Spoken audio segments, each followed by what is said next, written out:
একটানা আইনি লড়াই, তীব্র পারিবারিক টানাপোড়েন আর সম্পর্কের চরম অবনতি। সবশেষে গন্তব্য ছিল একটাই, চিরতরে বিচ্ছেদ। কিন্তু শেষ মুহূর্তে আদালত চত্বরে ঘটল এমন এক অবিশ্বাস্য ঘটনা, যার সাক্ষী হয়ে উপস্থিত মানুষজন স্তব্ধ হয়ে গেলেন। বিবাহ বিচ্ছেদের চূড়ান্ত শুনানির দিন হঠাৎ করে হাতের ডিভোর্সের কাগজগুলো কুচি কুচি করে ছিঁড়ে ফেললেন এক নারী। তারপর সব অভিমান ভুলে সোজা এগিয়ে গিয়ে জড়িয়ে ধরলেন নিজের স্বামীকে। বিচ্ছেদের দোরগোড়ায় দাঁড়িয়ে শেষ মুহূর্তে কিভাবে বদলে গেল একটি জীবনের সিদ্ধান্ত। সিনেমার গল্পকেও হার মানানো এই বাস্তব ঘটনাটি ঘটেছে ভারতের উত্তরপ্রদেশের কানপুর দেহাত জেলার একটি আদালতে।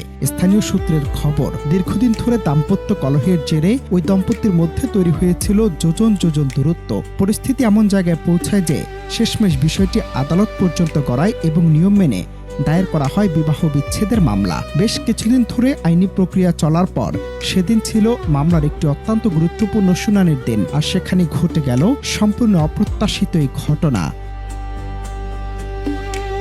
আদালতে দাঁড়িয়ে যখন অভিযোগ আর পাল্টা অভিযোগের খাতা খুলছিল, ঠিক তখন স্ত্রীর মনে পড়ে যায় স্বামীর অতীতের কিছু মানবিক আচরণের কথা। বিশেষ করে স্ত্রীর পরিবারের কঠিন সময়ে এই স্বামী সমস্ত তিক্ততা ভুলে পাশে এসে দাঁড়িয়েছিলেন। শ্বশুরবাড়ির মানুষের অসুস্থতার দিনেও তিনি নিজের দায়িত্ব এড়াননি, বরং পরম মমতায় সাহায্যের হাত বাড়িয়ে দিয়েছিলেন। স্বামীর নিঃস্বার্থ মানবিকতাই শেষ পর্যন্ত স্ত্রীর পাথরের মতো শক্ত মনকে গলিয়ে দেয়। আদালতে দাঁড়িয়ে তিনি উপলব্ধি করেন এই সম্পর্কটি ভাঙার নয়, বরং আরও একটি সুযোগ পাওয়ার যোগ্য।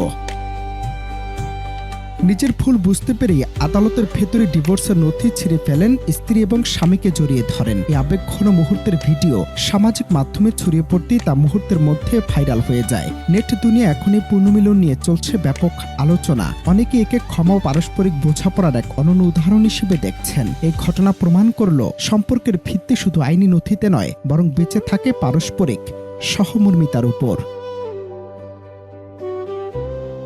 অনন্ত হাসান মাসুদ, বাংলা টিভি।